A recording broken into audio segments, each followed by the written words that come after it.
시청자 여러분 안녕하십니까? 뉴스데스크 제주입니다.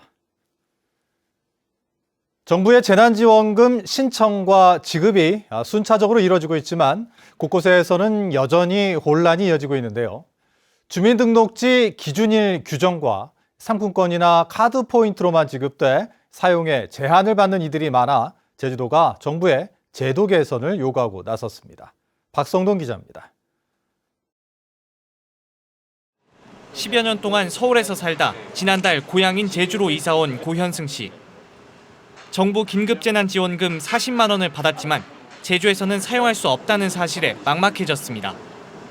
재난지원금은 3월 29일 기준 주민등록지가 있는 곳에서 사용하도록 돼 있어 지원금을 쓰려면 비행기를 타고 서울에 가야 하기 때문입니다. 금액을 지원받고 사용을 하려고 했는데 제 통장에서 돈이 나가더라고요.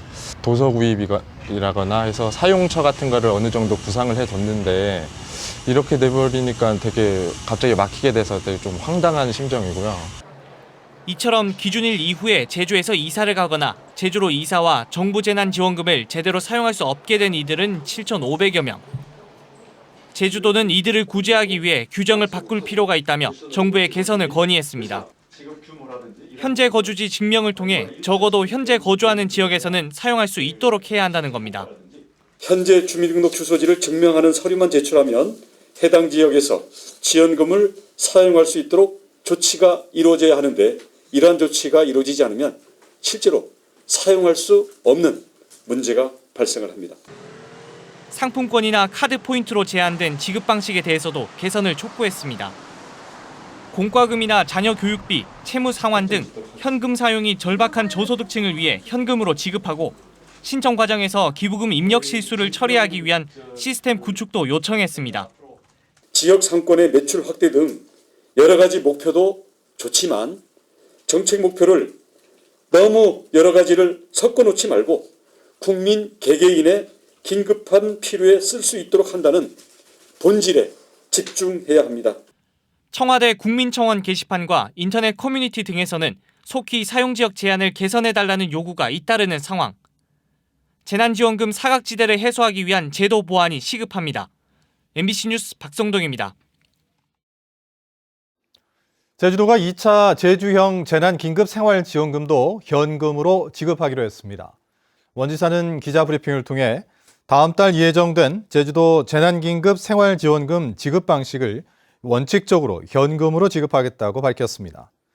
한편 제주자치도는 지난 9일 1차 추경을 도의회에 제출하면서 재난지원금 지급 방식을 선불카드나 카드 포인트로 지급하기로 했었습니다.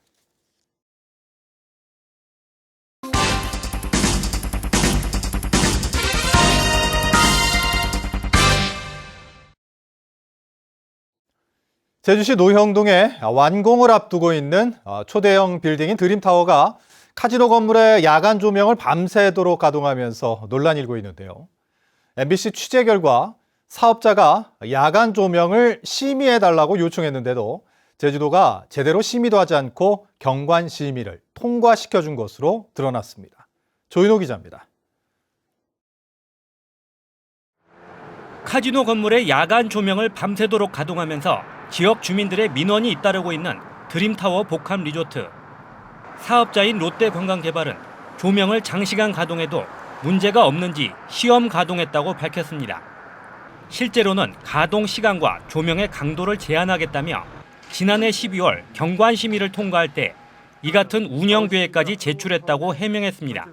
경관 심의를 통과할 때 조건이 어떤 그래픽이라든지 경관 조명을 만들었을 경우에 도에 승인을 제출을 해서 도에 승인이 나와야지만 저희들이 모든 경관 조명을 설치를 할 수가 있습니다. 그래서 현재 테스트를 하고 있고. 그런데 정작 제주도는 경관 심의에서 야간 조명은 전혀 심의하지 않았다고 밝혔습니다.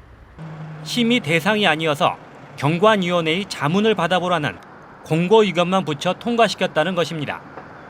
경관 조명이 아니고 미디어 파사드라는 새로운 그런 양식입니다. 그래서 저희들이 할 수 있는 경관심의 대상이 아니고 그래서 이제 자문을 받으라는 조건부 의견은 좀 다른 내용이죠. 결국 초대형 야간 조명을 어떻게 관리할지를 놓고 갈팡질팡하는 사이 아무런 심의도 받지 않고 제멋대로 가동하는 상황이 벌어진 것입니다. 경관 관리 계획의 큰 틀 속에서 다루는 이 담당 부서의 경관 계획의 충분한 절차, 내용을 다루는 부분을 충분하게 인지하지 못하고 있는 부분이 문제가 아닌가 하는 생각이 들고, 특히 제주도는 2015년 빗공해 방지 조례를 만들어 놓고 5년이 지나도록 구체적인 실행 계획은 없어 단속도 할 수 없는 상황입니다.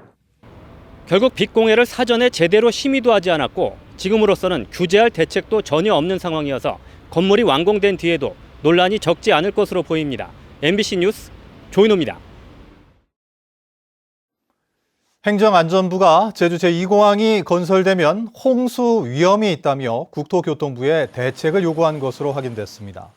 제주환경운동연합은 행안부가 재해 영향성 검토에서 서귀포시 신난천과 온평천에 홍수로 재해가 발생할 수 있다며 저류지 확충과 교량 재배치, 배수로 정비 등을 제2공항 설계에 반영하도록 요구했는데도 국토부가 이 같은 사실을 지역 주민에게 전혀 공유하지 않았다고 비판했습니다.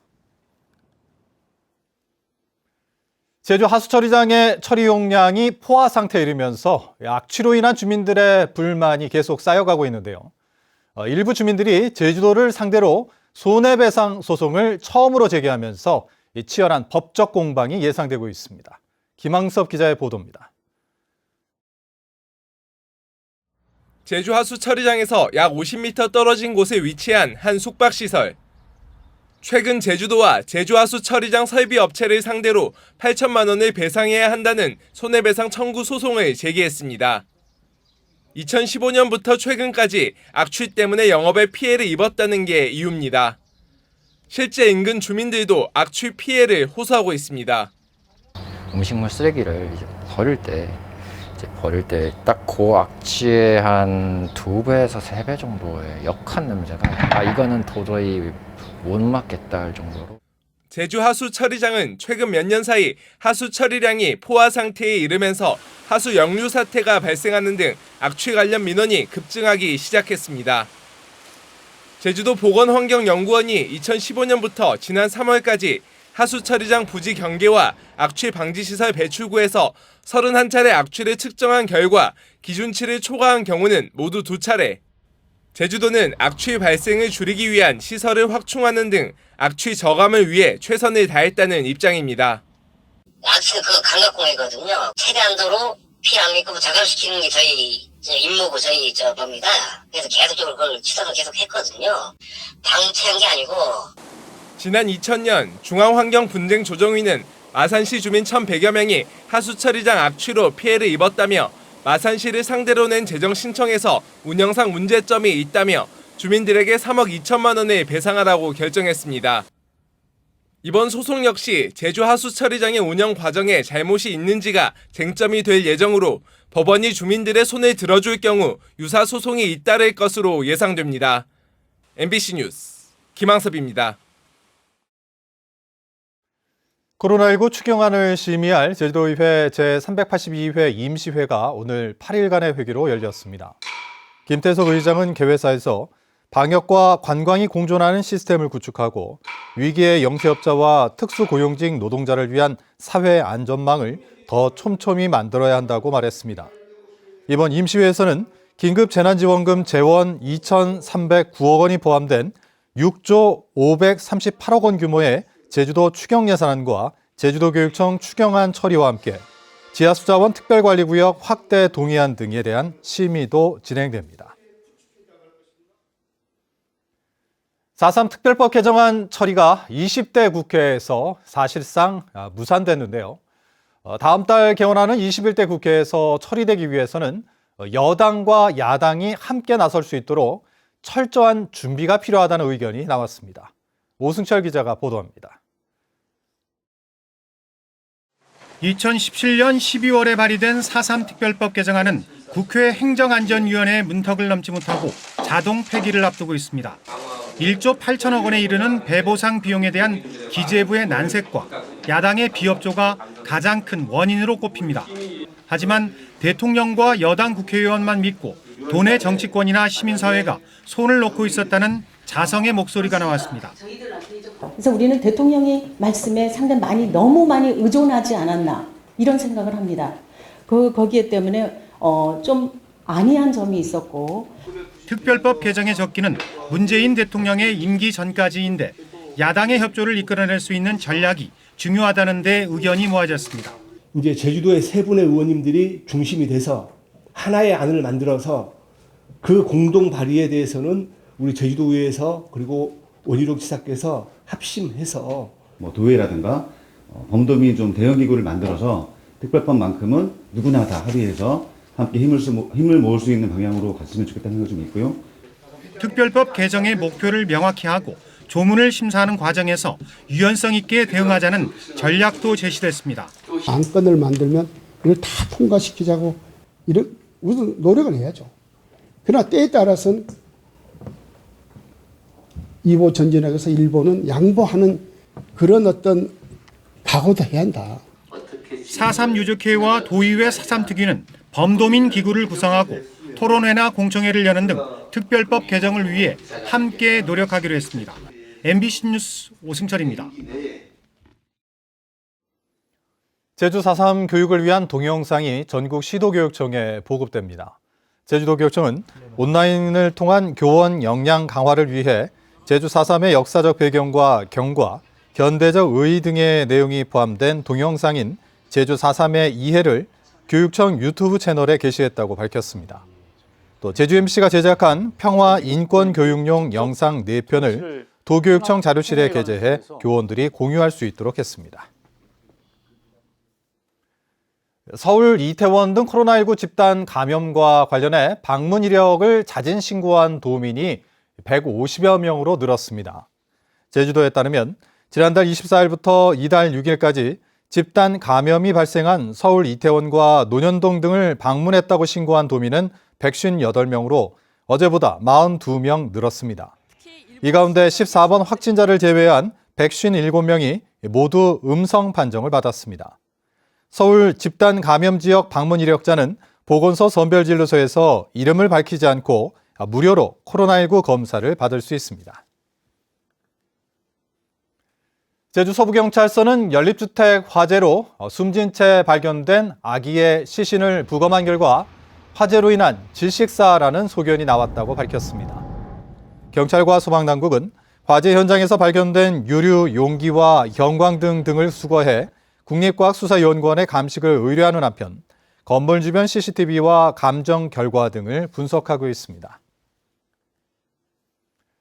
서귀포경찰서는 코로나19 대응 차원에서 병원 출입을 제한하는 데 불만을 품고 직원을 폭행한 혐의로 50대 A씨를 입건했습니다. A씨는 지난 9일 새벽 서귀포 일회원 응급실 입구에서 코로나19 대응 차원에서 환자 외 동행인을 한 명으로 제한하자 발열 체크를 하던 선별진료소 직원을 폭행한 혐의를 받고 있습니다. 코로나19 여파로 제주관광진흥기금 융자 지원 신청액이 1,700억 원을 넘어섰습니다. 제주도에 따르면 지난 2월부터 최근까지 제주관광진흥기금 지원 신청액은 1,734억 원으로 업종별로는 여행업이 252억 원으로 가장 많았습니다. 이상으로 뉴스데스크 제주를 마칩니다. 시청해주신 여러분 고맙습니다.